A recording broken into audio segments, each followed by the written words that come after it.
Tales from the streets. Welcome back to another episode of Street Tales.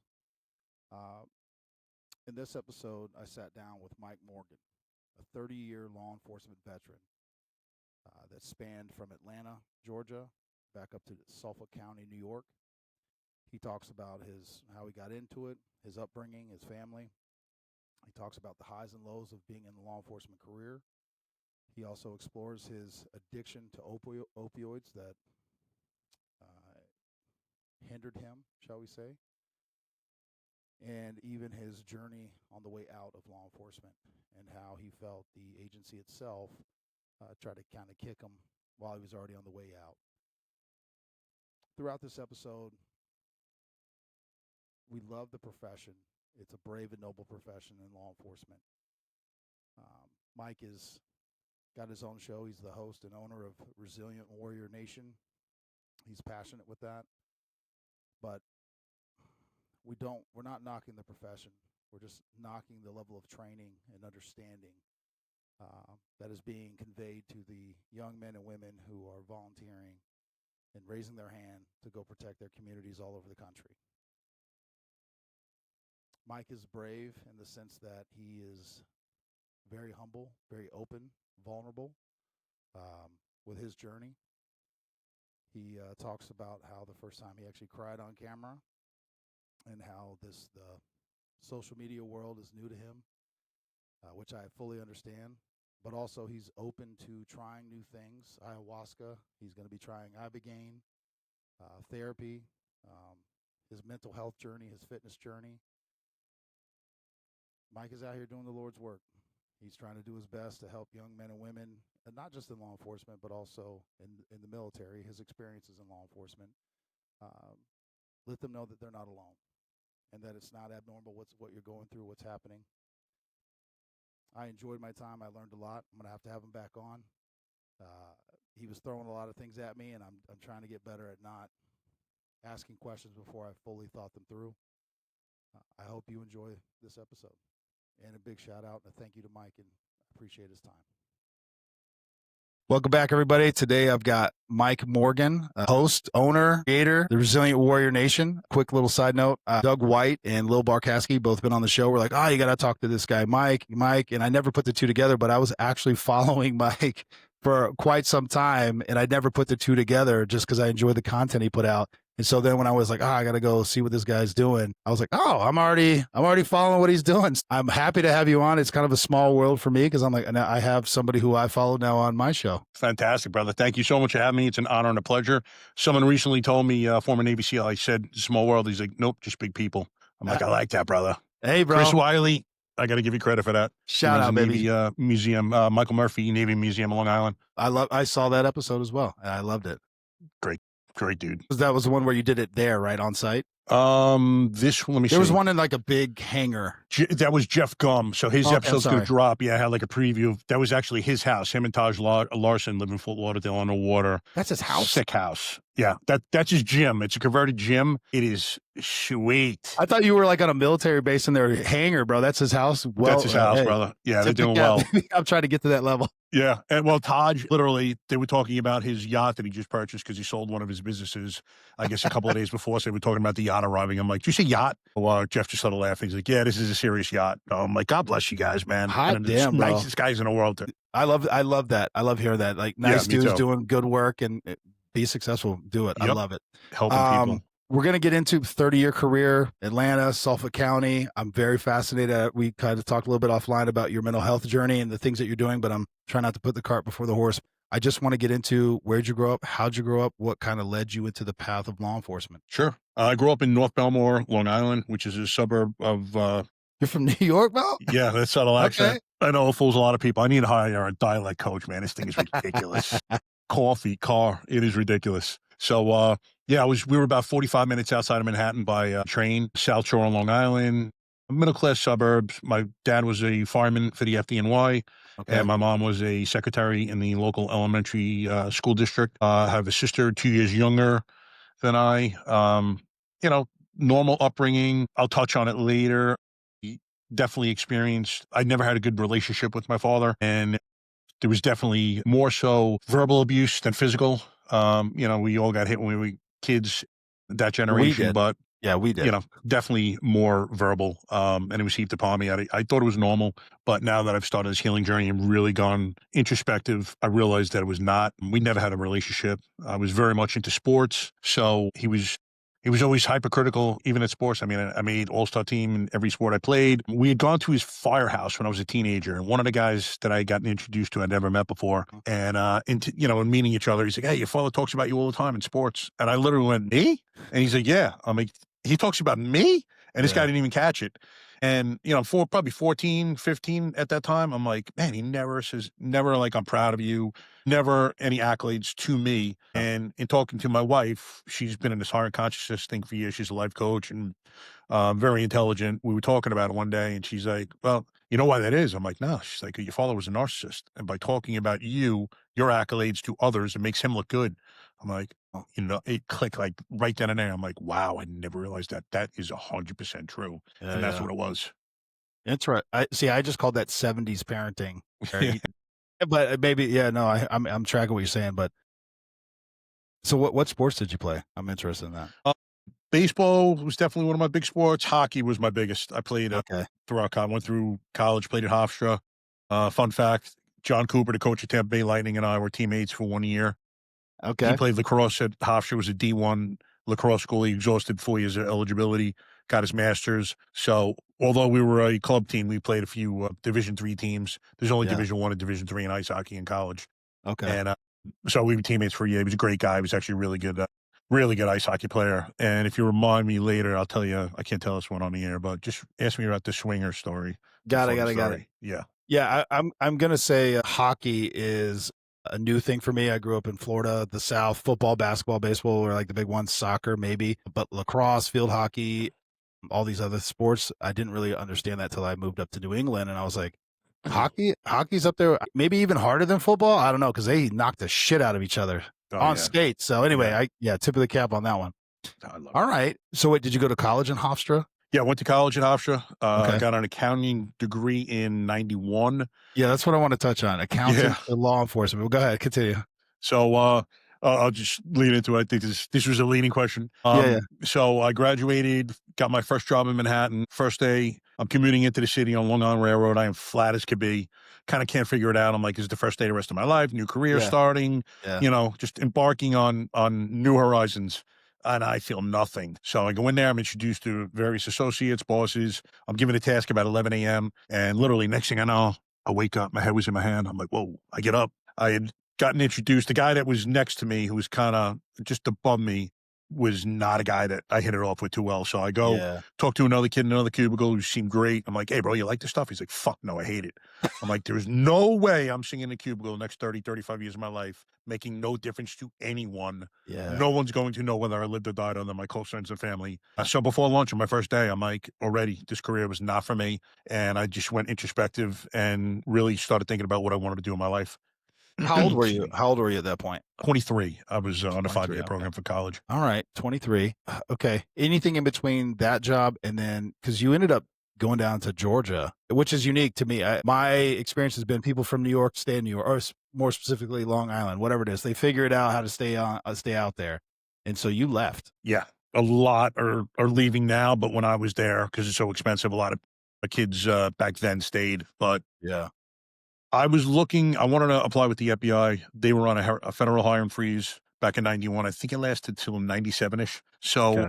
when one door closes, another one opens. I was introduced to a buddy's brother of mine. Yeah, a friend of mine's brother, I should say. He was working for Pan Am. They had gone bankrupt. Delta picked up his welding shop. Delta's headquartered in Atlanta, so they offered everyone a job. You just had to move to Atlanta. He did. Yeah. He was telling me how much he loved it. It was young, vibrant city. They built it up. The Olympics was, this was now in 92, so the Olympics were 4 years from then. He just bought a 3-bed, 2-bath property, half acre, built-in pool, $100,000. I'm like, yo, bro, Yeah. I have to go check it out because I want to get out of New York anyway. I'll get some police experience, and then when FBI starts hiring again, I'll go on with them. So Yeah. this was September. I went down in November, took all the tests in 1 week, and I was hired the following August of 93. Drove down. I was a recruit for the first 2 months. So what they'll do is they'll hire you. You'll go and do some, basic paperwork job in one of the divisions in the department. And then once they have enough people to class up, you guys start your academy class, which we did in early November, and then got out in probably mid-April. That's actually a good idea. Usually they just keep you hanging until they fill the class, but that's actually not a bad way. It gets you going. I Yeah, and will it say keeps guys out this. of trouble, I think. I will say this. I'm seeing some similarities between us because I was in banking for Wachovia, and then they got bought out by Wells Fargo, and they booted everybody. And I was like, I'm either going to join the military or the FBI. And I went to the FBI. Not around. It was a little bit later, but they were also in a freeze. And the recruiter said, you need to boost up your resume. You need to get a master's degree, and you should get some law enforcement experience. Funny enough, that led me into working for Hillsborough County. I did get my master's degree. They called me. I ended up going to work. This is all, I'm just giving you the summary version. 5 years with the Hillsborough County Sheriff. I left, went to the FBI. I made it 9 weeks. They didn't like my push-ups. I've already talked about it on the show. But it's interesting to hear some of the similarities because you were like, I'm going to wait. I'm going to get some law enforcement experience. That's exactly what I did. Yep. Yeah, it's amazing the way it works out. Very similar paths. Yeah, no, it's interesting. So how long were you in it? And maybe I'm confusing the two. Atlanta PD is different than Suffolk County?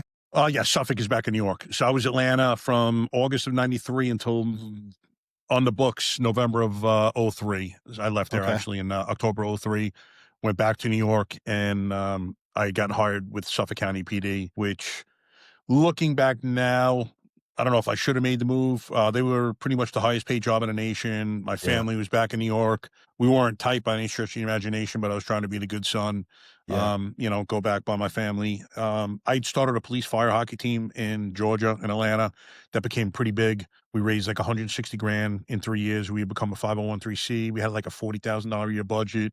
We had hosted FDNY in April 02. After 9/11, after our Thrashers game, there was like 8 to 10,000 people that stayed. I mean, it was actually a great, great team and just a great venture. So I missed that greatly when I left. But I did what I did and moved back to New York in 03. All right. Well, let's talk about your time in Atlanta because I spent time in Marietta, Georgia as a kid. And then I've worked in Atlanta. I've traveled to Atlanta. I have buddies that live in Atlanta. It's a very unique city in my opinion, but I was never a cop there. So tell me what that was like for you. It was nuts. So, yeah, buddy. Yeah, that's hot and fast into the law enforcement world. It was nuts. Literally the first day out of the academy. So we finish on a Monday. We don't graduate until field training ends. So that next day we start field training. Yeah. I was assigned to Midnight's Zone 3, which used to be right next to the zoo, was our precinct. And so I started 11 p.m. By 12 a.m., I was at my first homicide scene. Great story, actually. So it's an Atlanta fire department captain who was suspended because there were allegations of him messing around with younger girls. They proved to be true on this night. He decided to pick up a prostitute. After he picks her up, he decides he wants to smoke crack. So he goes over to the local dope boy. And the dope boy looks in the car. This is like the craziest story. Yeah. Small world story. Small world. He looks in the car and sees his 16-year-old cousin. So he pulls out the gun, puts one on the guy's head. So I get there. I make coleslaw out of this guy's cabbage. There was brain matter everywhere. Yeah. Literally 60 minutes into my tour, I'm at the first homicide scene. So 4 hours later, 4 a.m., my FTO decides he wanted to take a nap. And we did 5 and 2s. So those guys, in addition to that, we used to have to work extra jobs. So those guys were exhausted. Yeah. There was no way I would ever work midnights in Atlanta. But he decided he wanted to take a nap. So we go to what was Atlanta Fulton County Stadium. It was right across the street from what became the Olympic Stadium. It was under construction. And he just reclines his chair. He goes, he's out in like 30 seconds. I have my head on a swivel, like in the most violent part of Atlanta, which is the most violent city of America. I'm like, this cat's sleeping right now. I'm looking around. And with that, she's like 1301, start for a 50-4, which is a shooting and an ambulance route. Before I could say this cat's name, he inclines his seat, puts it in drive, hits the gas, grabs the mic, and copies the call. I'm like, holy shit, I'm with Superman. So we head over, and my second dead body within 5 hours, Smith to Bass Street, a storm member at the intersection. It's the only place he sold heroin in Zone 3 at least. And this dude, he was flat on his back. His eyes were wide open. It had just rained slightly, so like smoke was kind of coming off his body. Yeah. And it always struck me. I don't know how many homicide scenes I've been to and whatever death scenes. I'm like, man, 10 minutes ago, this cat was alive and living his life.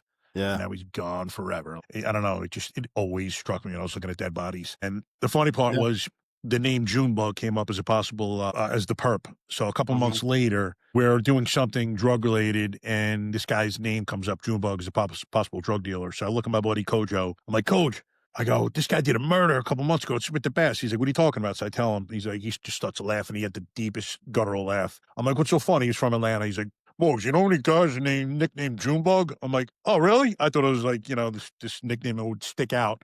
Apparently, well, I learned later there were thousands of Junebugs in the hood, man. Yeah, I know. There's a bunch of Junebugs in Florida too. Yeah, all over the place. So it was not him. But that was my welcome to policing night, first night.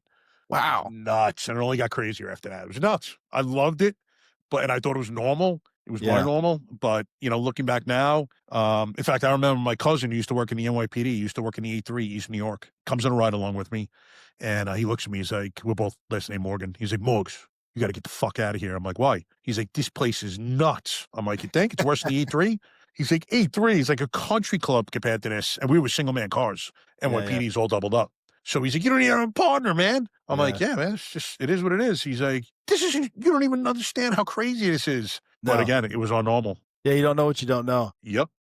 People don't understand that. And again, I'm not comparing Tampa, and I wasn't in Tampa. I was in the county. Again, shout out to the small PDs and rural PDs because nothing but love. But it is a different fucking world when you go to somewhere like Atlanta, Chicago, Detroit, LA, New York, the city of, that kind of, it's a different beast, man. It is a different fucking beast. It's so violent. I mean, I was an animal. I was as violent as they. I mean, I trained for years, so I learned how to become pretty proficient in extreme violence. I was an animal. You had to be. It was kill or be killed, and you established that reputation quick, man. They know. You get out of the car, first of all, everything is handled with violence in the hood. There's no discourse. There's no anger management. There's no talking about it. Everything is handled with violence. Yes. Consequently, as a cop, everything is handled with violence, man. You walk out, they look in your eyes, and they can smell that fear. If you're scared, you're done. Yeah. So they'll fuck you up. Yep. Let me ask you your opinion on this. These are things that I'm realizing now, but my thing, because some people are like, dude, why do you always come in so fucking hot? Like I would come in and I would waylay motherfuckers because again, a preamble just because it's for the show, but depending on what's going on, but typically it's a shooting, domestic fights, but there's shit going on. So, but you got to come in hot to your point. And it was like, if I don't do this, the next person who comes wearing this uniform, they will fuck that. You got to kind of set the tone. Was that kind of the culture that you're referring to in Atlanta? Yeah, it's so funny you said that. I always thought it was my job to make sure that guy never thought about fighting the next cop that he ran into. Yeah. So I didn't fight to just win that fight, man. I fought to break bones, collarbones, jaws, noses, dislocated, whatever the case may be, because I want to make you never want to F with the police again. Yes. Let me ask you this, because Atlanta has come under a lot of scrutiny over the years, and I'm not asking you to pinpoint anything, but I don't think people understand that you're dealing with the level of violence and I mean, it's life or death, because that's what I try to explain to people all the time. If I lose, I could die. If I win, he's going to go to jail, or she, whatever it is, right? She too, because let me explain something.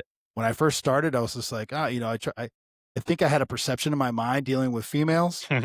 That rapidly changed because sometimes they're the most violent and they will fuck you up, bro. Yeah. Worst trouble I ever got in was because of a female, because I didn't punch her in the face like she should have been. Yeah, well, I almost got killed. Yeah, you learn that your hands are rated E for everybody because they all catching it if they need it, right? Because like that. But there's no time to hesitate, especially. Nope. You learn very quickly. So I was kind of a Southern raised, yes ma'am, no ma'am, yes sir, gentlemen. no sir, women, and I was like, that goes out the fucking window. Yep. But to that point, you're around this all the time. So you kind of, even sometimes, and what I learned in myself, because I was learning, dude, I was a banker, then I was a cop. So it took me a minute. I didn't realize the changes that were happening to me. I would come in hot, sometimes even when it may not have been necessary. Just I was ready kind of a thing, and it would freak people out. Plus, I'm 6'5", I'm 300 pounds, I'm a big dude anyway. Holy shit, I knew you were that big. I wasn't even the biggest guy. Sometimes I'd ride in a car with somebody and we'd be shoulder to shoulder. Hillsboro's got some big boys, bro. Yeah. corn-fed down there. Corn-fed. But it took me probably 3 years to kind of learn how to, I guess, get that visual, what am I going to kind of control the way I was entering a scene, because it could affect the way the investigation went, right? So it took me a little while, but dude, I think it's hard, man, because you never know. It's like Yeah. the victim could be fucking violent. You might be putting handcuffs on the victim. And it's like, I wasn't even here for you, but you, because of what you're doing, I had to arrest you. Yeah. I mean, it's It's happened wild. multiple times. This is the way I always look at calls. Whatever you're hearing, 50% of that's going to be true. So never go in there Yeah. with these preconceived notions of what you're going to find. Yeah, you want to kind of plan it out maybe in your mind, but don't get there looking at him thinking he's the guilty guy already. Yep. When this cat who looks so innocent could be the one that's going to put a bullet in your head, because you never know. Yeah. And that's so were you, how old were you during this time frame in Atlanta? So when I got out of the academy, what was I? Yeah, I got out of the academy in April, so I was turning 24 that August. Okay. So 24 to 34, essentially, I was there. No kids, nothing like that at that No. time? No. All right. So this is what I've reflected over the last year or so, but I already had kids when I went in to Hillsborough. And I keep in mind, I was a banker, I had kids, I had that banker life. Then I became a cop. 12-hour midnights, all this other stuff, violence, horrific scenes, murders, dead bodies, all that. It took me many years to realize that my kids saw it early, but like, did you recognize being on your own any change in the way that your relationships were impacted, friendships, whatever they were? No, I think the first time, yeah, I think really the first time that I thought maybe I was broken was '05. So I'm about 12 years into my career, and one of my really good friends committed suicide. Moved back, got home in Suffolk County, and one of my buddies who was on my hockey team in Atlanta had committed suicide. Jack Stein, I love him. And I was so sad, but I couldn't cry, and I could not. I remember coming out of the shower, I'm looking in the mirror, and I'm trying to make myself cry, and I couldn't do it. I'm like, man, you're fucking broken, bro. Like, you don't Yeah. feel anything. How can you not cry right now? That's the first time I had like an inkling that, man, I've changed quite a bit, and I'm not even recognizing this cat looking back at me. Yeah, that's interesting. Yeah, yeah, I can understand. Again, they always tell you personal life ends at the door when you walk out in uniform, and then you deal with it when you get back. That's not true, man. No way. Can't. You struggling with There's your no switches, man. There's dials. no, You can't just turn that shit on and off. It just doesn't work like that. no, not at all. So how long were you in Atlanta before you went to Suffolk? Well, in 10 years, 4 months. Explain again. Like, what was that? That seems like you're like halfway there.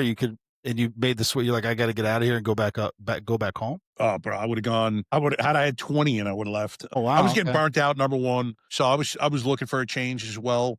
But to vest at the time was 15 years, so I would have had to do another 5. What?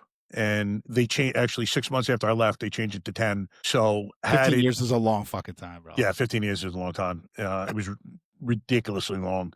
And it just sucked that I missed out on that pension by 6 months. Yeah. It would have been a nice car payment at 55 years old. But I'm still looking now. So with Atlanta, I would have had to do 32. With Suffolk, I would have had to do 20 for half pension. Full pension in Atlanta was 32, and I think that was like 75%, 75% of nothing. I think we were topping out at like, low 60s maybe.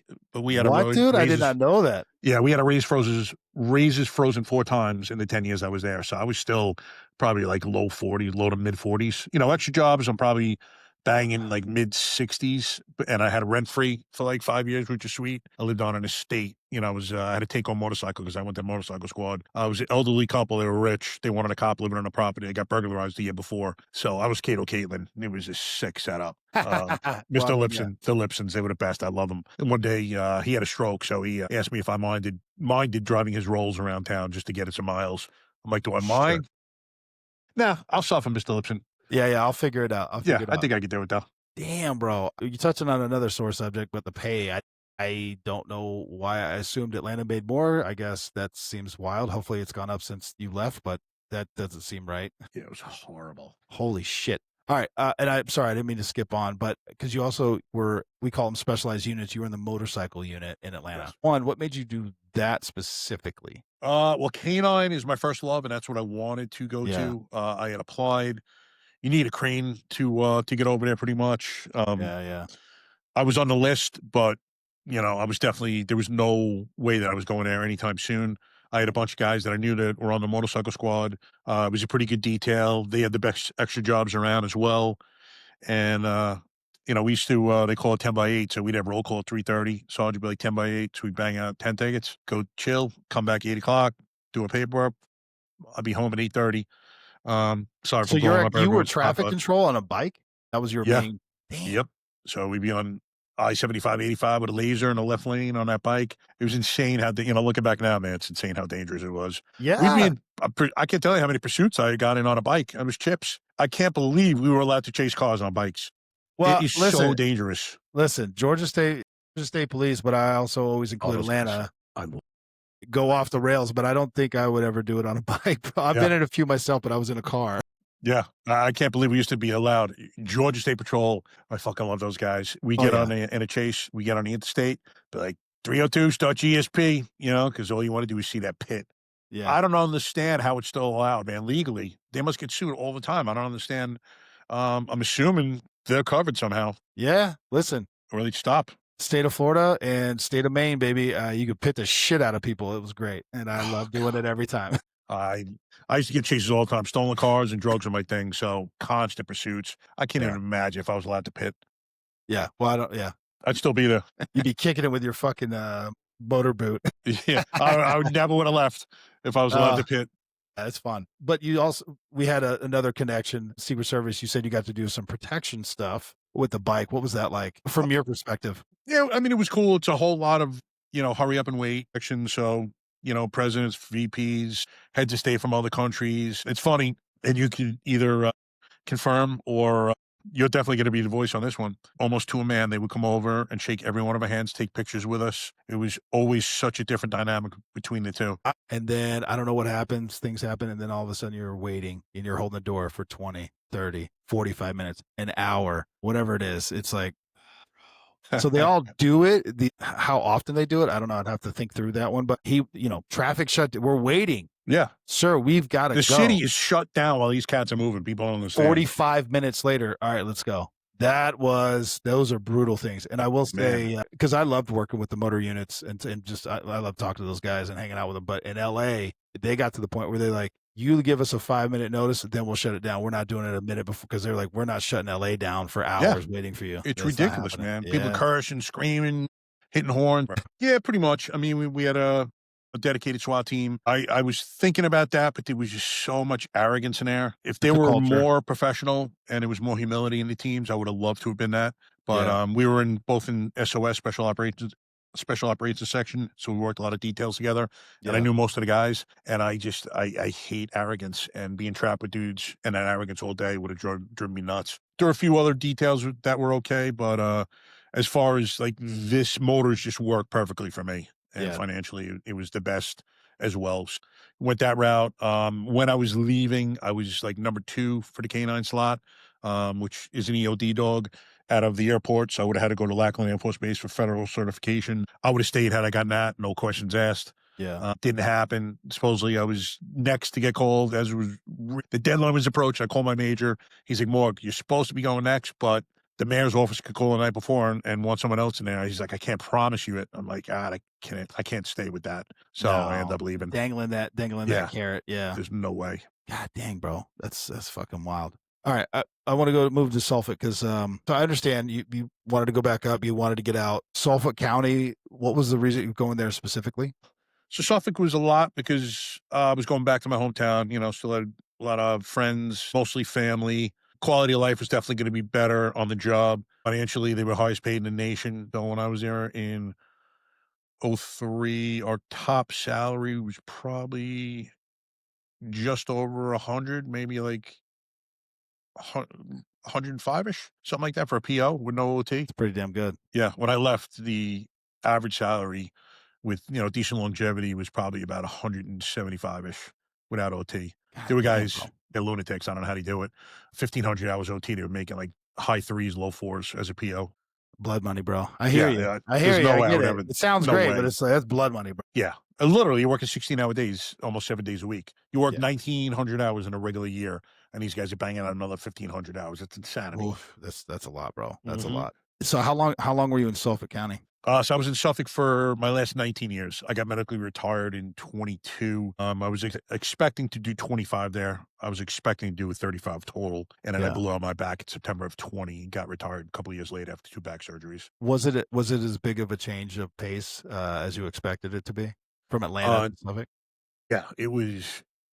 I'll tell you, Tyler, even just getting used to people not spitting on the ground every time you drove past someone, or Yeah. not hearing "fuck the police" every time you get out of the car, Yeah. or this one blew me away. People, I remember being in a field training and someone's waving, like, that they just waved to us? He's Yeah. like, "Yeah, what?" I'm like, "They just wave like, hi." He's like, "Yeah." I'm like, "Whoa." And then, potentially you're at a deli or whatever, and people are like, "Officer, thank you so much for what you do." It literally took months for me to get used to that, man. Yeah. I was, I don't wanna say it like this. It wasn't like I thought of myself as an adversary of every citizen that I saw, Yeah. but in Yeah. Atlanta, it was a high percentage that it was like that.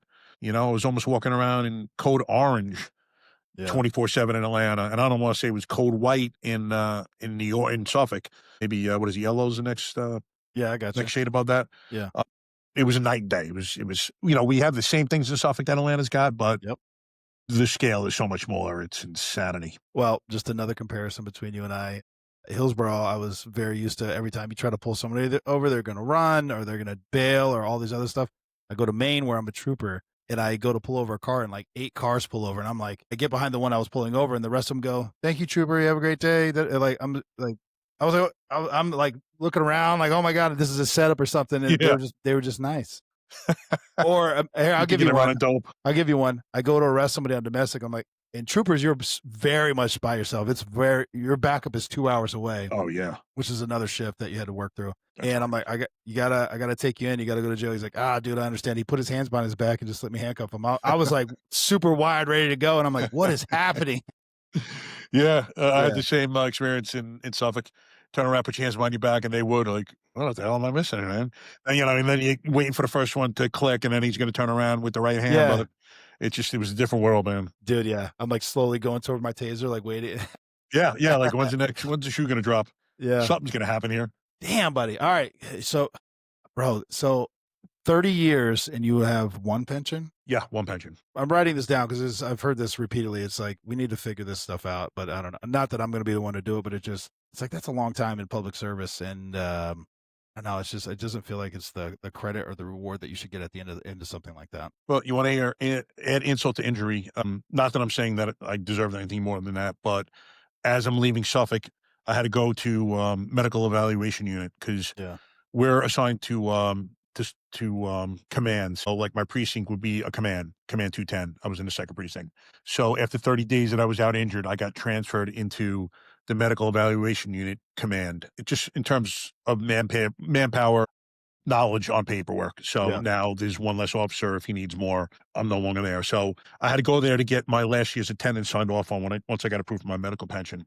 So as I'm getting that done, one of the girls there turns around. She's like, "Oh, I hope you get your good guy letter." And your good guy letter lets you get your gun permit as a retired cop. So I'm like, "Oh, yeah, me too." And I'm kind of joking around. She's not. I'm like, "You know something I don't know?" She's like, "Well, they've been denying guys who are getting out three-quartered or half pension good guy letters." Like, what are you talking about? She's like, "Yeah, they're saying that if you didn't qualify in your last year, they're not going to give you the letter."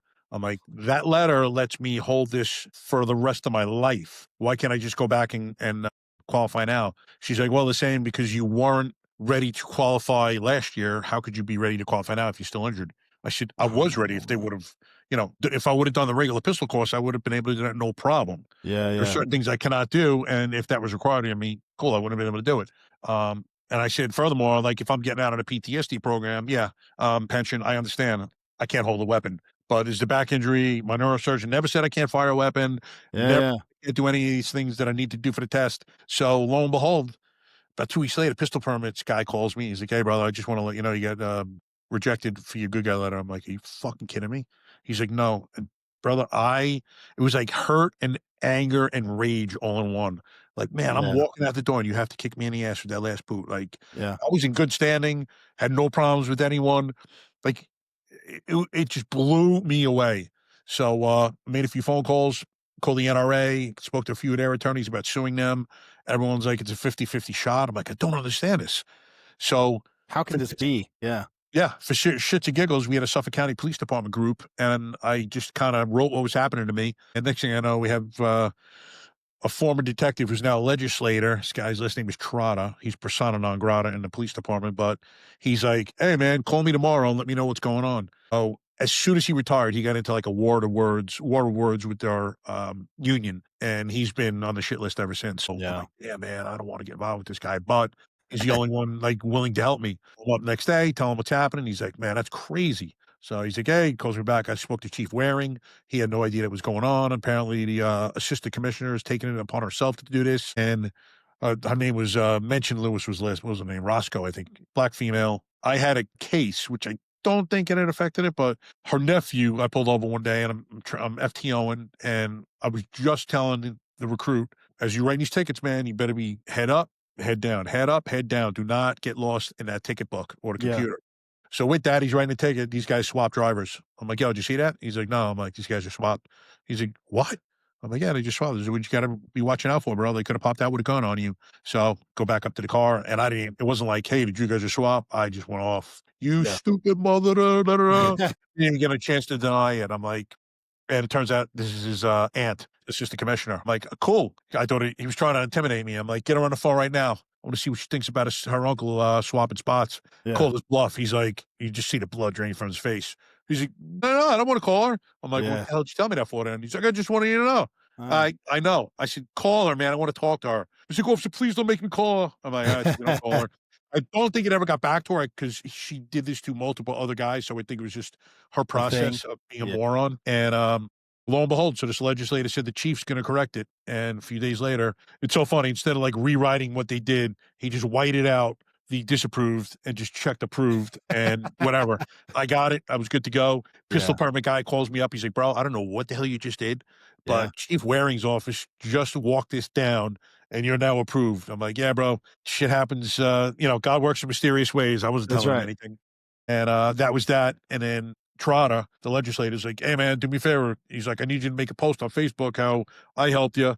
And, the union didn't. I'm like, well, I'm not going to say anything about the union not. I said, no. Yeah, I'm like, you help me, bros. I'll do it. The next day, he gets nailed. He got caught audio taping private conversations between him and our chief. So after that, I was like, yeah, there's no way that's happening. And he was so focused on everything else, he wasn't paying attention to that. There's no way I was writing that after that.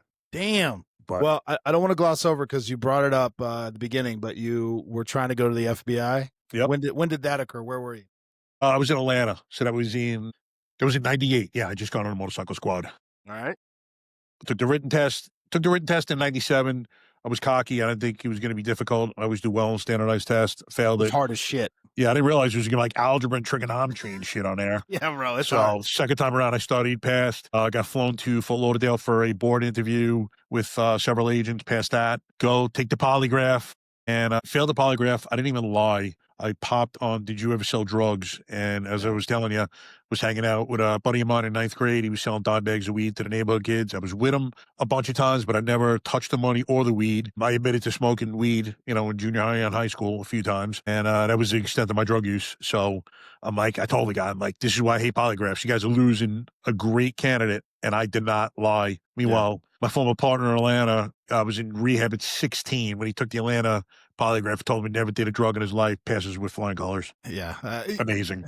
I don't want to bash polygraphs, but I have issues with it. It's also the way it's used. I've taken 7 just from the different agencies I've worked for, but it's all about who the polygrapher is. Cause to me, it's like, are you trying to show that if I'm lying in a shitbag, or are you trying to find a reason not to hire me, which is a different line of questioning. And I think that's pretty much how it's being used, at least on the federal side. Anyway, I have issues with it. And their demeanor has a lot, to me, it affects results greatly. They can kind of put you at ease, or they can have you on edge the whole time. I think it's taken 5, and that was the only one I failed. Figures. So frustrating. All right. So you get out of Suffolk County. Did you go directly to, because you're in Florida now? So Suffolk got out in 22. So October 22 got retired. Had to go another year for my workers' comp case. So we settled that in September, October of 23. And then we moved down to Florida in December of 23, December 30th. Oh, so it's kind of recent. It's new. Yeah, we're coming up on 2-year anniversary. Fuck yeah. All right. Dude, that was awesome. I know that was a real kind of hot and heavy, but so much experience in there. But I definitely want to save space and time for what you're doing now and kind of how that started. Forgive me if you've already talked about it a bunch in your podcast, but no, not at all. What was that journey for you? What made you realize that you needed to be on it and that you were going to post about it, talk about it? Because we talked a little bit before. It's very rare for somebody with experience the way that you have had experience again, I know where you were, so if, I might be leaving stuff out for people who don't have any concept or idea how it could be working in a city like Atlanta and going through the shit that you went through, and then also being kind of fucked, from in the back, stabbed in the back by an agency just trying to fuck you, after you gave them so many years. All those things, a lot of guys keep it in. There's a huge stigma in mental health. But now you are on this path. You have the Resilient Warrior Nation. You're very open about your journey and stuff that you're doing. But what was the timing and what was the transition for you on that? Sure. I just want to touch upon, I had a addiction to opioids, and I ended up going to rehab in 2012. And again, I've been fervently anti-drug my whole life. Smoked weed in high school. That's the extent of my Yeah. drug usage. Never seen cocaine in my private life, but during my first marriage, it was not going well. My family and she did not get along well. I was trying to make everyone happy. No one was happy. I was miserable. So I had been taking this Tramadol as prescribed for years. Not a problem. And then I decided or realized that it kind of dulled the pain that I was going through. So I just ended up taking more and more. And Yeah. So when you say eventually, addiction, it was prescribed to you. yeah, it was prescribed, and Yeah, additionally, it was that's legal. a significant difference. Yeah. Yeah, nothing was off the street. It was actually legal at the time to purchase online. Yeah. So between my doctor and online, I had a endless supply of pills essentially. And unfortunately, I had about 8 seizures in 3 years because that's one of the side effects of Tramadol. If you take too many, you have seizures. I'm sorry, Should bro. be We glossed over that part, buddy. yeah, I didn't 8 know that. 8 seizures. Holy shit. One of which was crazy. I didn't even learn my lesson after this one. It was January of may have been 2012. Freezing cold. My ex-wife was in Europe on business at the time. I remember, I was whacked that day, and I remember walking towards the counter. Next thing I remember, I'm in our closet upstairs, or her walk-in closet. I'm taking her clothes and putting them on the bed, and I kind of, just as I'm coming out of it, like, what the hell's going on? And then I realized the left side of my face is like pounding. It's killing me. So I walk into the bathroom and the left side of my face is just like starting to turn black and blue. My eyes closing. So I put two and two together and realized as I was walking towards the counter, I must have seized, fallen, hit the left side of my face. My Roddy was underneath me. Thank God I didn't hurt her. And I must have bounced off and passed out, woke up. For whatever reason, I was pulling clothes out of the closet, putting them on the bed. Thank God it was January because I was able to call into work for those 5 days, take vacation, and then between the book ending of 2 days and 3 days and those 5, I had 10 days off. Yeah. Didn't see anyone. No one saw me. I was able to heal up before I went back to work. But that should have been a rude awakening because I literally almost killed myself, but it didn't happen. Damn. Yeah. And then finally, over the summer, I got hurt at work. So I was actually out line of duty. And one particular Sunday night, I had a seizure downstairs. She and I were watching TV. She went, got the neighbors. They came over. And I asked them, excuse me. And I talked to her. I'm like, I need help. I'm like, I can't stop taking these fucking pills. Like every time I would start weaning off, the effects of them would get so intense again that I'd start re-upping them again. And it was just a vicious cycle. So ended up going into rehab.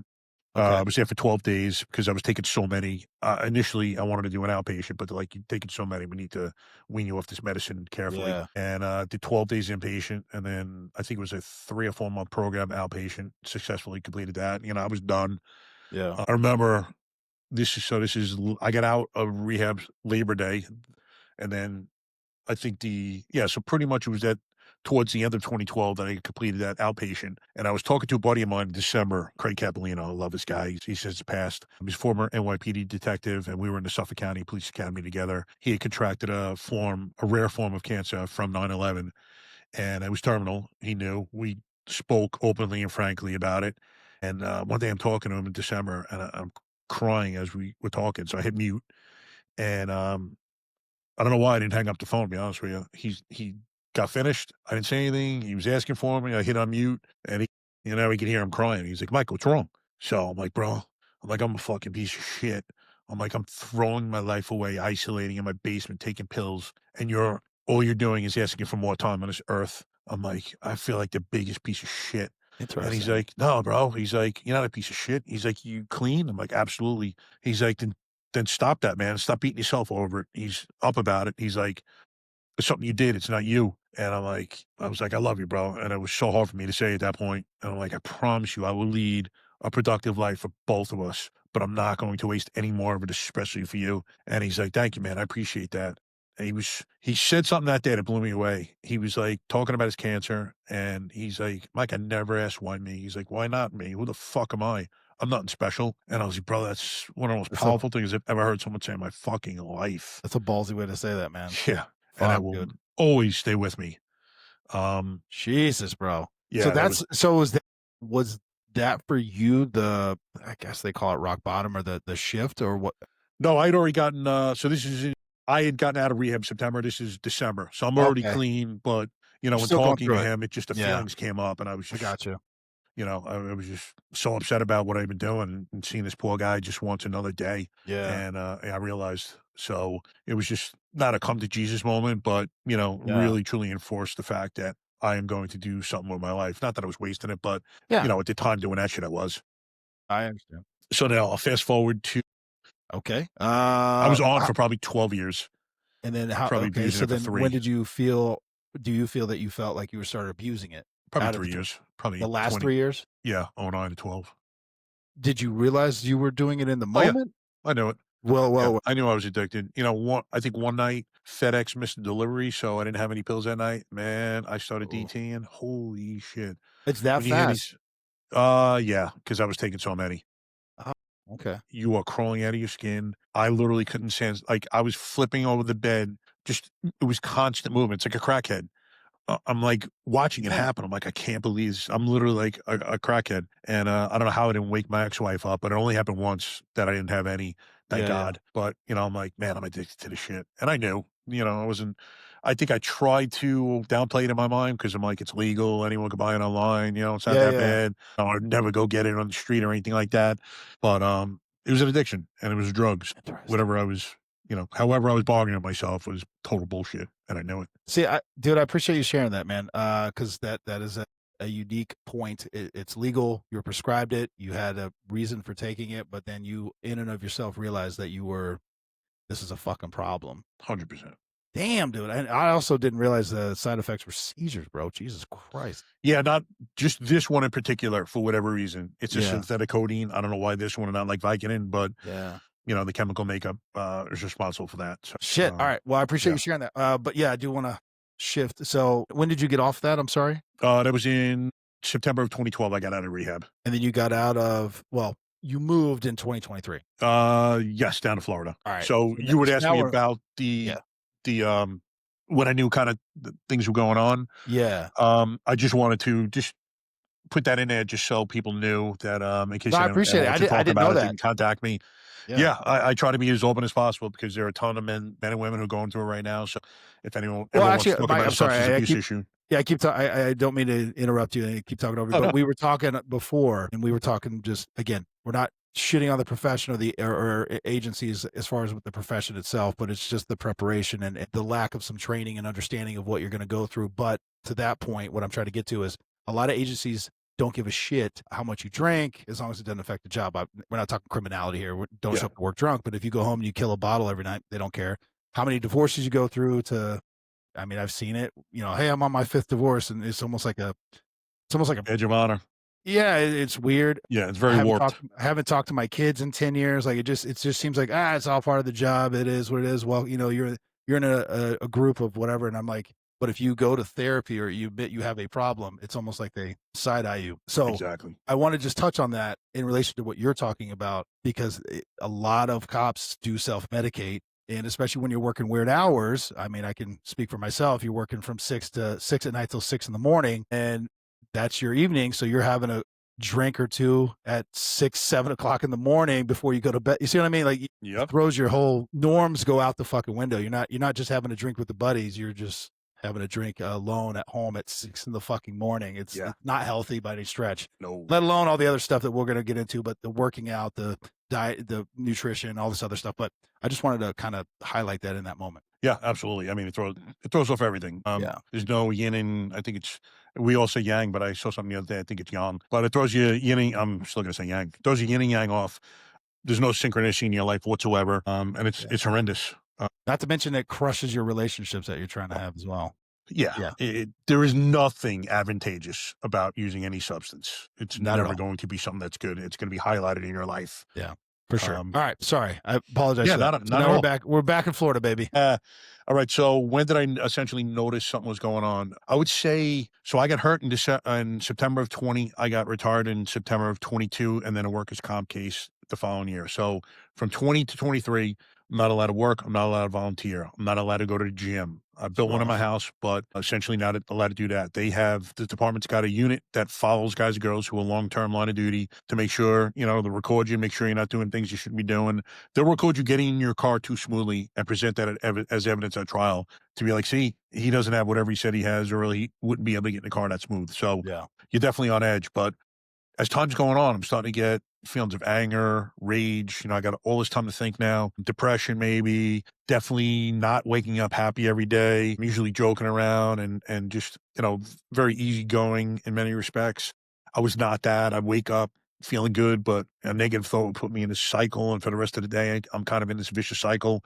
So I knew something was going on. I'm very self-aware, but I cannot pinpoint the origin of these feelings. And then it happened. I sat down one day, spring of 23, to watch an episode of the Sean Ryan show. He was interviewing a guy named Eddie Penny, former Navy SEAL, Team 6 guy. And Eddie was recounting the Extortion 17 incident, in which a Chinook was shot down in Afghanistan. Killed all 38 aboard, including 17 SEALs. It was the largest loss of life in their community ever. Included in the dead was Jason Workman, his best friend. And Eddie was telling the story of escorting Jason's body back first to his hometown in Utah, and then to his final resting place in Arlington National Cemetery. And as he's telling the story, he's crying, rightly so. I simultaneously began thinking about a call I had 5 years before. I buried this. It was a two-year-old found floating in a pool. It was literally the one call in my 30-year career that I started crying on that call. And I told myself, you're a fucking pussy. Stop crying. And I did, when in fact it would have been the best thing I could have done. But as I'm thinking about this, I just start crying like a baby. There's no other way to say it. And I'm like, what the fuck is going on, man? Couldn't figure it out at first. Quickly kind of put two and two together. And I'm like, man, I think you suffer some sort of PTSD on the job. I'm like, I always mistakenly believed that it can only get caused by seeing your brother or sister next to you get killed. But looking back, mine was caused by being inside the most devastating, intimate moments of other people's lives over and over and over and over and over. And that was it. I'm like, I need help. And I started thinking about how I would get that. I didn't think traditional counseling was going to do it for me. I didn't think I'd be able to talk to a guy or a girl sitting behind a desk, tell them what I've done, what I've seen. They were going to be able to help me in any way, shape, or form. I had seen these special force operators on Sean's and other podcasts talking about being self-professed broken men coming back from war and then their consequent healing journeys using psychedelics. So when I first started hearing about it, I dismissed it. I'm like, that's not for me. And then I started paying close attention, started doing my own research. And I decided that ayahuasca was calling me. I'm like, I have to try this. So You did it. Yeah. Oh yeah. Did it. As me and my wife were getting ready to move down in December of 23, my wife, who is the research queen, just happened to find that there was a ayahuasca church in Orlando, Florida called Soul Quest Ayahuasca Church. And I'm like, I only thought that these treatments could be accessed in South America. And That's what I thought too. I was planning a trip to Peru for both of us. She went on a journey as well. Ended up finding, the universe, I should say, guided me to this place. I don't even think I found that. I was put on a road to find it. And we went down March 1st of 2024 for a Friday through Sunday a weekend where we would drink ayahuasca 3 times, 3 ceremonies. And really, for all intents and purposes, my life was changed after the first one. And then, we completed the last 2. But as I came out of the first one, the universe and I were speaking to each other. I know it sounds funny if you've never done it, but it's clear as day. As clearly as Tyler and I are speaking, the universe was telling me that it had healed me. Now, healing is not linear. I'm not this healed person. You go through stuff every single day of my life. But as far as the PTSD, it had given me much healing, and my life's purpose was to go forth and help other first responders and vets heal their traumas and PTSD. And I literally said "okay" out loud. I had no idea how I was going to implement it. I had 2 friends and former coworkers from Suffolk County PD 3 weeks before this commit suicide, a week apart. Sergeant actually killed himself in a precinct locker room. Jesus. So I don't know if it's got anything to do with it. But if you would have told me a year and a half ago, I'd be here doing this, talking to you, doing anything that I'm doing, writing a book, I'd be like, yeah, okay. I would have left my ass off. No intention of getting into the space at all, but literally my life changed that night. Damn. Real quick on the ayahuasca. I've heard it can be vomiting brutal. Was it that? Mine's not bad. I usually purge about 4. I'll feel like something in the pit of my stomach. I grab my cans, like little garbage cans that you have in your bathroom, purge 4 or 5 times, put it down. I'm done. Other people they'll have nausea. They'll have, like my Yeah. wife, sometimes will have a difficult time with it. Now, symbolically, when you're purging, you're getting rid of stuff that no longer serves you. Physically, literally, you're throwing up. Some Yeah. people purge, fecally, they're pooping. They don't lose control. It's not like you're shitting their pants, but, Yeah. they'll have to go use the bathroom. But yeah, I mean, you are going to purge either one of those two ways. Interesting. I'm sorry. You said 3 times. How long did this take place? The So the ayahuasca. journeys they're about 4 hours. So you're essentially drinking out of what looks like a shot glass. So Okay. they measure them in tablespoons typically. So I think I had 2 tablespoons my first journey, and the effects will usually last very strongly for about 2 hours. You'll take a booster 2 hours later, Yeah. and then you'll journey for another 2 hours or so. So most people's are about 4 hours. Some people go 6. Wow. And how many days did you do this? So we did Friday night and Saturday morning. It was like 9:30 to 1:30. Saturday night again. So Saturday night was like 7 to 11. Damn. All right. So within that moment, I'm also happy to hear your wife was like there with you. I think that to me that speaks a lot to your wife and willing to do this with you and experience this with you. So you have this moment, this clarifying moment. What were your next steps, dude? Because I mean, you're doing it, and again, I've already my BJ says giving you your flowers. I've already kind of hyped you up just offline, but I'm not trying to do it again. But like you kind of hit from what it looks like on the outside, you hit the ground running. But you're saying you didn't really have a plan at that point. No, I had no plan whatsoever. In fact, we came home, I knew my life had changed forever. Yep. There was no doubt about it. I remember waking up that Monday morning at the house. I couldn't sleep. Usually like 8 a.m. riser, probably 6 a.m. I got up, couldn't sleep, walked out by the pool. I was just sitting there looking at the lake. I'm like, man, life is fucking beautiful. Like it just changed everything. And the next day, a Tuesday night, I filmed a Facebook Live, went outside and just kind of told my story about what had been going on with me in the past couple of years, what had just happened that weekend. I cried. And number one, I never would have been able to cry prior to that weekend. Yeah. 2, had I cried, I would have been so embarrassed about crying that I wouldn't have shown my face. Yeah. But I was so proud about having cried online. I walked back in the house. I told my wife, I'm like, man, maybe I was just crying. And, she didn't know what I was going to say next. I'm like, Yeah. I'm like proud of myself that I was able to do that. And I got 4 phone calls the next day, 3 from good buddies, cops who had all been going through it. One had a gun in his mouth in a not too distant past. He blew me away. We hear it all the time. Like, I never would have thought him Yeah. specifically blew me away. Never, ever would have thought it. And then a female family friend who had been going through it as well herself. So, we talked to all of them, offered some suggestions for help. I didn't know too much at the time, just kind of telling them, what I did. But went back in the house, told my wife, I'm like, man, this is where I'm supposed to be. Okay. This is my path. I'm supposed to be here. And that was it. Again, went kind of to the drawing board, trying to figure out what I was going to do. I had been watching a guy named Taylor Kavanaugh. He's a former Navy SEAL and French Foreign Legionnaire on YouTube when he first started dropping his videos. He was in the French Foreign Legion. So he was a Navy SEAL through his own sabotage. He ended up doing dumb shit, being drunk, getting in fights, ended up losing his trident, got kicked out of the SEALs, sat in his truck for 3 days with a sawed-off shotgun, was going to kill himself. And third day woke up and he's like, stop being a fucking bitch and man up. Sold everything he had, which wasn't much at the time, got a one-way plane ticket to France. And as you do, you literally knock on the front door of the French Foreign Legion. And he made a 5-year commitment basically to get his head straight, get himself right. Didn't know anyone, didn't know the language. It was such a powerful story to me. And, That's a rough way to do that, but yes. Oh, brother, I cannot even imagine. Because he's going back to being a boot. Yep. Yep. Cleaning toilets. And, Yeah. They let him know that he was no longer a Navy SEAL. They don't give a shit. No, Yeah. neither the command staff nor, his compatriots gave a shit. In fact, he probably got a lot more abuse because he was. Yeah. But, I mean, the resiliency that he showed just blew me away. And ended up, he became a mindset coach / lifting and diets and everything else. But I wanted him for my mindset. Like, I'm trying to create a plan here, and I think he's the man that I need to work with. So I hit him up, got on a call, and He responded to you. See, that's amazing. I love hearing that, man. Well, I mean, this is what he was doing as well. Like, he was but dude, you've been in this space for a little bit. A lot of people they'll look at it. Well, let me see how many follow. They kind of want to do, and then you never hear from them again. Oh yeah, it's like, dude, I'm just trying to learn. Anyway, yeah. So no, I like those stories. Yeah, he's awesome. He's the most humble, straight up. very, very intelligent guy. So we had a phone call, and I'm like, this, tell him my whole story. And I'm like, I have no idea where this road is leading, bro. But I want you on this journey with me because I just feel like you're the man that's supposed to be with me. Yeah. He's like, I'd be honored. So that was it. Hired him. Started kind of formulating a plan, and literally it started with just start making reels on Instagram. And I hate social media. I'm like, fuck, man. Really? He's like, yeah, bro. This is the modern way of Yeah. of doing things, of building an audience. And so then furthermore, he's like, take your shirt off every now and then. I'm like, what?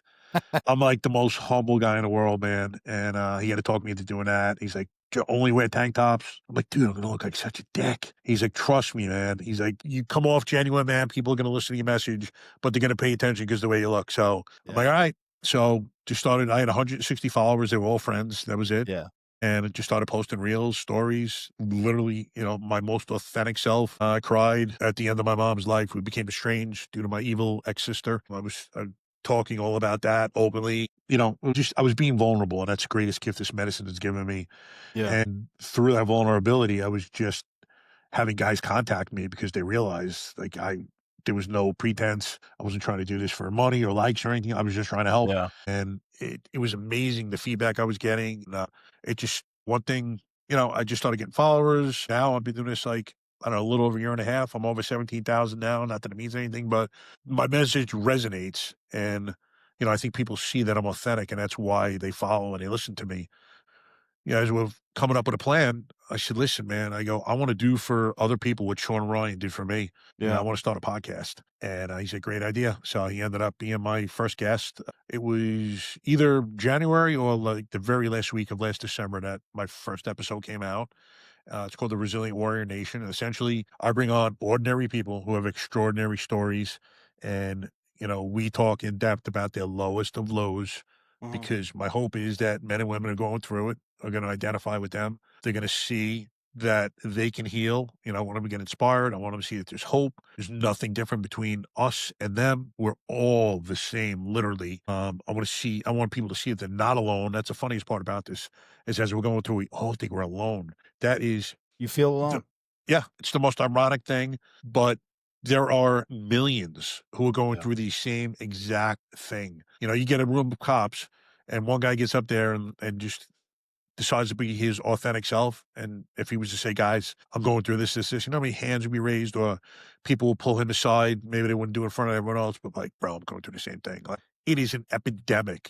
We're exposed to abnormal stimuli. It's our body's normal response to this abnormal stimuli. So there's nothing wrong with you. If it was a physical injury, we ask for help, no one would ever bat an eye. But when you raise your hand asking for mental health, holy shit, heads turning sideways, stigma kicks in. I was talking to one Green Beret. He was he was on 11 medications. We were at a first responder / vets only ayahuasca retreat. And he's like, Mike, I was on 11 meds before I drank. He's like, I'm on nothing, and I will never be on anything again. I said, let me ask you a question. When you tell your friends, or you used to tell them that you were taking 11 meds, no one probably batted an eye. But the second you spoke about ayahuasca, didn't their fucking heads turn? He's like, exactly. Yeah. He's like, they're looking at me like I'm out of my mind. Like 11 medications is normal, but ayahuasca, which has been around for thousands of years, is not. So We're brainwashed. I'm unpacking stuff in my brain, but what made you come up with Resilient Warrior Nation? There's thought to that, right? Yeah. I mean, I was just trying to come up with a name that fit me. And, I feel like I've shown resiliency in my life. I've overcome obstacles. Obviously, every obstacle I've faced, I'm still here. Yeah. And I consider myself a warrior. That has been a common theme I've gone through ayahuasca journeys 11 times. And the universe has told me over and over, you're a warrior. No matter when you would have been born, you would have been a warrior. I remember in a few of them, I was with American Indians, and I have no association with any Indian. And we were going to battle, and they were putting face paint on my eyes and, putting like arrows. I don't know what they would call it, but like the arrow thing on my back. Like we were getting ready to rock and roll. And it was the universe telling me, like, this would have been you then. This is you now. It doesn't matter when you would have lived. Like, this is you. And that's the way I feel. Isn't that interesting that you come to this revelation at this point in your career? Yep. All the shit that you've done, all the shit that you've seen, and this is when that kind of you had the clarifying moment post-career. Yep. Well, I mean, I guess you're starting your second career now. You're a podcaster now. Exactly. Yeah. But post 30 years and then post-career is when I first started thinking about this stuff. It's amazing. It's wild. Yep. So I want to touch on some other stuff too. What else have you? Because it seems like you're very open. I guess I'll lead this one, ETMS, because I've been trying to get somebody, because I've heard about it. It seems to be Florida, or at least that's where I'm getting it from. I don't know where else it is. I'm interested in it. I've actually been trying to get somebody from ETMS to come on, but they're like growing so fast, and they are it's hard to like pin them down. What was that experience like for you, and what is it Yeah, from your absolutely. perspective? So first of all, after we're done with this, I'll have to hook you up with Danny Alvarez. He's a Florida state legislator, a veteran himself, and he's been a huge proponent of this treatment. He received it himself. He'd be a great guest for you to speak about. Yeah, so it's it's transcranial magnetic stimulation. And what happens is your body gets magnetic waves sent through it, and it stimulates the brain to start functioning more efficiently. They did a scan on my brain, and you could see in the frontal lobe there wasn't that much activity, and that's what they're hoping to kind of reverse. How did they do that? I'm sorry, I'm jumping ahead. I apologize. Yeah, no. They had a little helmet on me. It almost looked like an MRI scan. I'm not sure the device that they put on. That's fine. Yeah. It wasn't an MRI, but it was MRI-like, and you could see your brain. You could see it, lighting up. The different hemispheres of the brain and when they were working. Excuse me. And apparently mine is typical of someone who was in a high stress occupation for years, because this is what happens, and we're trying to increase the activity of that frontal lobe. Yeah. It's provided for free of charge for active or former military veterans and first responders in Florida. It's also used in the civilian world. I was just talking to the practitioner today. So she said in the civilian world, insurance will pay for it after 4 different SSRIs and antidepressant medications have not worked for a patient. So you have to go through that first. So frustrating. Okay. Yeah. I'm not a fan of SSRIs, but go ahead. Yeah. No, not at all. This isn't that show. And I'm not a doctor or anything like that. Anyway, yeah, go ahead. Not at all. I spoke to my buddy Doug White, our mutual friend, who received it. He told me it was fantastic for him. He said, sleep-wise, it just corrected his sleeping. He can never sleep. Said he sleeps like a baby now. And that occurred, like, I think, after his 4th treatment. So it's 20 treatments, essentially 5 days a week for 4 weeks in a row is the way they want to do it. And then I spoke to Danny Alvarez. He saw great results. It supposedly works fantastic for depression, anxiety issues, BIs, PTSD, sleep disorders. And I just heard nothing but good things about it. So it's free. I'm like, listen, why would I not do this? Yeah. It's a little bit of a time commitment. I have to drive to Miami every day. So I don't know, hour and 15, possibly an hour and a half each way, but I don't care. For the first time in years, I don't know what it was, but I remembered having a dream. I have a dream that in literally years. Yeah. I had one the other night. So it was funny. I told the tech, she's like, I'm going to start crying. I'm like, why? She's like, it's working. So she's like, I love hearing that. Yeah. Yeah. Okay. She's like, I'm like, all right, fantastic. Bring it on. And just to be clear, there's no meds with this. It's all just whatever the machine is that they're using. Yeah. None Again, whatsoever. I'm not asking you to get down to the science of it. I'm just the experience of it. Yeah. Yeah, not at all. It's just they put this little device, they just bring it to your head, and you just feel it's almost like a little shock that's going through every. So it's a 5-second cycle. There'll be a 20-second pause, and then a 5-second cycle goes again. I think you do that for a total of like 34 cycles, so it's 17 times. And that's it. So far, I just finished my 7th treatment today.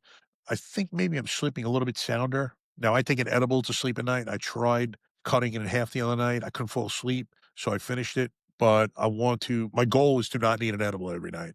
I don't, to me, I can't believe it doesn't dull my brain. Maybe I'm wrong, but I don't want to have to need anything to sleep at night. I also have sleep apnea. I use the machine every night religiously. Some people have not noticed, but have found that they don't need the machine any longer. That would be miraculous. I'm actually scheduled for an ibogaine treatment, ABO, down in Mexico, beginning of March. I was going to ask if you tried that yet. Okay, so you're about to. We'll talk about that, but hopefully that's cured some people of their sleep apnea, which would be miraculous if it does. Dude, I've heard it's cured a lot of different things. I mean, again, when I say I've heard it on podcast stuff, Joe Rogan being the biggest one, but I've heard other people talk about it and the success. And anyway, dude, you're going for it. You're like, fuck it, I want to try it. Yeah, I want to try it. I want to all the see. I things. want to try Yeah. everything. Hopefully, they all work. I told you before, I'm LSD right now. I'm going to Yeah. try that, and I am fervently anti-drug my whole life. But I'm not using this to get high. I'm using this to go deep, introspective. Yeah. Supposedly, it heals your brain. It causes neurogenesis, neuroplasticity. I definitely suffered some cognitive damage doing those painkillers. I used to be so sharp, man. Joke-wise, I'd be just one after the other. Now I notice 1 or 2 seconds off. So by the time that the timing's everything. So half these jokes are gone by the time it comes to me. I'm like, damn, man. So it's kind of changing my personality in some respects, which I hate. So I'm hoping that it corrects itself, which would Yeah. be fantastic. But, additionally, I want to be able to talk to other guys and girls about all these treatments. Like I tried this, these are the results that I realized from this. This is, the protocol. This is how you do it. Like everyone's got a million questions. Yeah. And mostly these are unknowns. So, Yeah.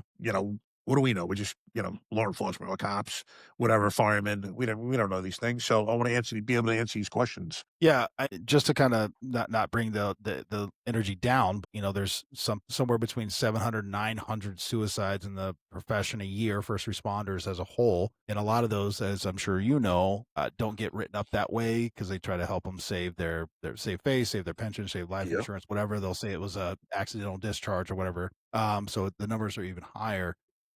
Again, medications aren't working. So, dude, I'm completely fascinated with these alternative measures, and the ETMS one, because there's no meds, it might not have the same stigma as an ayahuasca or an ibogaine or a psychedelics, right? Because it's like I'm not taking anything. Exactly. I think if it's showing actual success and not just something that's being pushed by some big industry, which doesn't feel that way at all. Everyone I've heard is from Doug White, people like that who are these are just normal guys. Yeah. These aren't people worth $500 million with a big industry. It's none of that shit. They're just like, dude, I think it works. I Yeah. don't know. Yeah, exactly. They're just trying to live a better life. They want to be happy, correct maybe a condition here and there. So these are the men and women that you want to talk to, not Fuck yeah. medical personnel, so to speak, who are involved making money. Yeah, correct. And last touch, I just want to touch on the psychedelic stuff. This is prescription based, treatment based. How are you getting connected? I guess let me back up. Not that specific. How are you getting hooked up with these different treatments? A group you're in? Or are you just seeking it out, or how does that work? Yeah, so in terms of ayahuasca, I am now affiliated with a place called Earth's Embrace. So if you guys want to check it out, it's embrace.org. It's a great website. My buddy Matt and Gretchen Smith, he and his wife opened up a facility of their own. Matt's a former Marine, so me and my wife go there, hold space, volunteer periodically. There's another organization called Inikawa, Inekawa. I think it's .org. They're going to be based in Orlando. They just bought some space. So through their church, you're able to receive those sacraments legally. So there's no problem, no issue with, any illegality. In terms of what I just mentioned, LSD, that's another story. But ibogaine is legal in Mexico. It's not legal anywhere in the U.S. I think Texas just passed the bill to study it, but I don't think it's legalized anywhere yet in the U.S. So I'll be going to Ambio Life Sciences. Now, actually, a great documentary just came out, In Waves and War. I don't know if you heard of it, but check it out. It's on Netflix, In Waves and War. Yeah, It's a story of 3 SEALs, Marcus Capone, DJ Shipley, and Matty Roberts, all Team 6 guys. No, Matty was a Team 6. But it's their story of coming home, essentially broken men from war and the healing using ibogaine. So I'm going to be going to that facility, Ambio Life Sciences, and beginning March in Tijuana. So I'll be flying down to San Diego, and they pick us up and drive us over the border. I'm so looking to that, forward to the ibogaine. Additionally, I applied through fund.org. Angela Scudin started an organization. Her husband, Casey, was an FDNY firefighter. Unfortunately, tragically, he was killed his birthday weekend. They went away to Asheville, North Carolina, and a tree fell on him in front of his family, killed him. Random. Holy hell. Yeah, bro. Unbelievable. This guy is an FDNY firefighter and dies that way. It's amazing. Yeah. But she decided to honor his legacy and started his beautiful foundation. And they sponsor men and women to first responders and vets to go. I think it's first responders only to go to Ambio. Oh, typically it's $8,000 for civilian, $1,000 for a first responder through 343 fund. It's 5,000, and then you get another 5,000 pre and post integration calls and teachings with their personnel, which is one of the most important things you can do. The medicine alone does not heal you. It essentially Yeah. just breaks down walls to let you see things that you never saw, see things differently, maybe transport you to another dimension. It does what it does, but it's not responsible for healing. Everything, number one, is inside you, but Yeah. the integration, what you do afterwards, is more important than even taking the journey itself. It's almost like you read my mind, because that was my next question, was all these treatments you're talking about. It's I'm hearing that maybe you shouldn't like buy it and do it at home by yourself. No. Like there should, yeah, okay. Yeah. First of all, I think it's sacred medicine. And with that, you need to set intentions. You need to be in the right setting. You need to be around the right people. This has been used for thousands of years, and it's not something, first of all, you don't get high. So, people talk all the time about it being a drug. It's not a drug. It's a plant-based medicine. You're not going to get euphoric. Some of these trips are some of the most profound pain you're ever going to see. It's not uncommon to hear people screaming, crying. I mean, there's profound healing going on, but it is from profound pain. And I'll tell you one thing, I'm not naive by any stretch of imagination, but I never realized the amount of men that have been sexually abused. It is astronomical. Holy cow. Because you'll hear in integration people talking about their story, what brought them there, how their journey was, what their plans are going forward. But the amount of sexual abuse that is spoken about by men and women, it's incredible. Human beings are disgusting. Men, I was telling my wife, like, thank God when I was a young kid, when you're a young kid and essentially helpless, man, anyone could take advantage of you. Yeah. I've spoken to some ferocious motherfuckers in life who were sexually abused as kids, and you would never think it because you're looking at him now as this grown man who's Yeah. fierce as could be, but he was that helpless little child before. Man, some of the stuff is it's heartbreaking, gusting, but you need to heal just from childhood trauma. I never gave what I went through any credence. No, I didn't think it was anything I had to heal from. Now looking back and then speaking to guys I used to work with, we never spoke about our relationships with our dad. I ask intentionally every podcast I do, how was your relationship with your dad? Because almost to a man, it was not good. There were definitely some outliers who had great relationships with their dads. For example, in Waves of War, although those three guys had traumatic childhoods growing up. A lot of time that's what propels us into these careers, either because we think we're going to stop evil, we don't like bullies, we want to, fortify ourselves to never let anyone abuse us again, whatever the case may be. But supposedly the ACE test, which is adverse childhood experiences, if you take that test, first responders and military veterans score like 20% above typical normal people. We definitely experienced trauma prior to these careers, and we've never dealt with it. It's Yeah. something we need to heal from. Damn. I didn't realize that. Anything you want to leave with, sir? No, just to say once again, if you guys or girls are going through it, you are not alone. I promise you. Don't compare yourself to others because no one's got to figure it out, man. Everyone thinks everyone else has it figured out. There's fucking no one on this earth that's got to figure it out. Don't care how rich you are, how strong you are, how good looking you are. No one's got to figure it out. I was talking to Tyler Cavanaugh one night about that specific fact. He's like, Mike, two guys I'm thinking about now, former Team 6 guys, got out, thriving businesses, thought they had everything going, not a care in the world. Both of them crashed and burned. He's like, that's when I realized no one's got the shit figured out. As Goggins says, we're all fucked up. It's just a degree to Yeah. which we let people see how fucked up Yeah. we are. So you're not alone. You must let yourself be vulnerable to heal, though, because you got to be honest with yourself when you're looking in the mirror. Yeah. And you're going to have to be honest with others, possibly at some point, but with yourself alone. And if you're not vulnerable, you're never going to be honest. And I couldn't do it without the medicine. Thank God for the medicine, because that's the biggest thing I've taken away.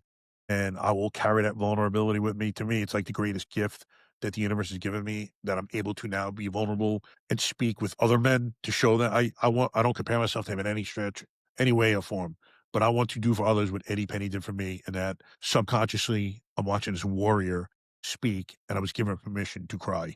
I now know that's what happened. And I would love for someone else who's watching me to get that same feeling, let it go. And then he raises his hand because he realizes he needs help. We all need help. Mike Morgan, thank you, sir. Oh, my pleasure.